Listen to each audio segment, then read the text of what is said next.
Ahoj Jarka. Čauko Maťka. Ahojte všetci. Vítajte v našej ďalšej epizóde venovanej 2%. Budeme hovoriť aj o ich účtovaní, ich poukázaní ďalšej osobe, o tom, ako vedieť preukázať ich minutie a použitie a tiež o tom, že za určitých okolností nám môže vzniknúť povinnosť vypracovať a nechať si overiť výročnú správu. Čo myslíš, Jarka, je potrebné mať v účtovníctve alebo mimo neho nejakú špeciálnu evidenciu k týmto 2%? Dobrá otázočka. Podľa mňa začneme od základov. Klienti boli presvedčení o tom, že stačí 2% prijať a minúť. A čo majú komu vysvetľovať, že na čo?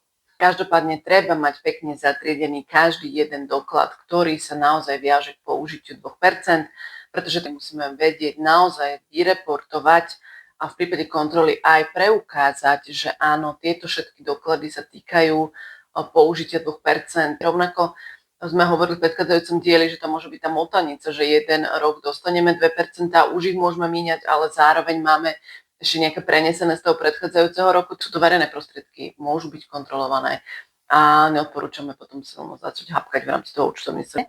A spomenuli sme ten prenos 2% z predchádzajúceho roka, čo znamená, že ak ich neminiete v tom roku, v ktorom ste ich prijali, ich musíte časovo rozlíšiť, na čo nesmieme zabudnúť. Prijímateľ 2% sa pýtal, či má časovo rozlíšiť účtovne neminuté alebo fyzicky neminuté 2%.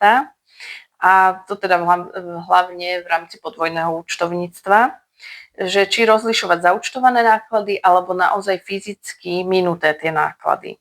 Čiže ako keby vybočujeme z toho svojho účtovného pohľadu a naskakujeme na ten cashflowový pohľad. Áno. My, deformované účtovníčky, zase sme na tým špekulovali, že či sa nám to páči alebo nie. Pomerne častou otázkou býva v súvislosti s 2% aj otázka, že či ich vlastne môžem poskytnúť nejakej inej fyzickej alebo právnickej osobe. Ja viem, že mnohé občianske združenia, že naozaj sa združili nejaké osoby, rodinní príslušníci a tak ďalej, ktorí proste všetkými možnými silami zbierajú tie peniažky, aby sa tieto peniažky mohli použiť na nejakú liečbu, rehabilitáciu, nákup liekov pre nejakú zdravotne znevýhodnenú chorú osobu. Takže tak by to nemalo byť. Si povedali, že môžete, tak ozaj dobre je si to zazmluvniť a v tej zmluve si kľudne dohodnite teda aj termín, dokedy ich musí použiť tá osoba a rovnako kľudne si môžete dohodnúť nejaký typ vyúčtovania, pretože v konečnom dôsledku ste stále vy zodpovední ako prijímateľ za to použitie tých peniažkov aj za lehotu, aj za účel použitia. Takže vôbec sa nebojte do tej zmluvy to dať, že sú to 2%, že sa musia použiť do nejakého termínu a že teda žiadate ich vyúčtovanie. Mali sme v tejto téme aj taký extrémny prípad. Mali sme ja mám presne takú čerstvú skúsenosť, že tá auditorka chcela doslovne každý jeden doklad z použitia. A my už sme v súvislosti s 2% spomínali také dve významné hranice.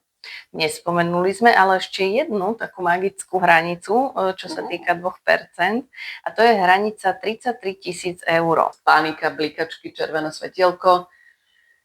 Pre nás tiež poučenie z krízového vývoja. No a keď už spomíname tie magické hranice, tak to 35 000 je teda, sme si povedali, spojená s overením účtovnej závierky auditorom, takže aj toto za nás taký auditorský hack. Tá výročná správa by nemala byť len tak, ako si my predstavujeme, že ľudia príbehy emócie, veľa obrázkov, veľa úspešných projektov, a že samozrejme musia tam byť aj nejaké čísla, účtovná závierka, nejaké predpokladané projekty do budúcnosti a tak ďalej. Takže rýchlo skračuj cesty a pekne museli dorábať, že naozaj aj tento obsah podľa paragrafu 20 tam musí byť, aby ten auditor tam dal na to ten štempík, že overil som aj výročnú správu. Toto všetko stále súvisí aj s tým, že to musí stihnúť všetko do toho termínu zverejnenia v obchodnom vestníku. Takže všetko spolu súvisí a je najvyšší čas, aby ste si to všetko dali do poriadku, pretože už nám ostáva len pár dní za chvíľu.